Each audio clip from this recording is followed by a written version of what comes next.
Hi friends, welcome to Jeeva's garden. இதுதான் என்னோட வெத்தலை செடி. பீடா எப்படி தயாரிக்கலான்னு பார்ப்போம். பீடா அதாவது பான், நம்ம வீட்டில் உள்ள வெத்தலை. ஓகேவா? இது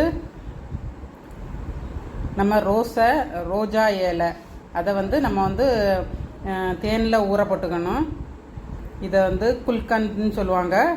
இது நான் நெல்லிக்காவை தேனில் ஊற போட்டது. இது பெப்பர், இது கிஸ்மிஸ் பழம், இது கேஷ்யூ நட்டு, இது தானாதால், கிராம்பு, பெருஞ்சீரகம், இது பாதாமை நான் ஊற போட்டு வச்சுருக்கேன். இது டேட்ஸு, இது சுண்ணாம்பு. இவ்வளோ தான் நம்ம பீடா தயாரிக்கிறதுக்கு தேவையான பொருள். நம்ம வீட்டிலே ஹெல்த்தியான பீடா தயாரிச்சிட்டோம். இது சின்ன பிள்ளைங்கள்லாம் ரொம்ப விரும்பி சாப்பிடுவாங்க. இது சத்தானது. நம்ம வீட்டிலே ஹோம்மேடு பீடா. இந்த வீடியோ பிடிச்சிருந்தா லைக் பண்ணுங்கள், ஷேர் பண்ணுங்கள், சப்ஸ்கிரைப் பண்ணுங்கள். தேங்க்யூ.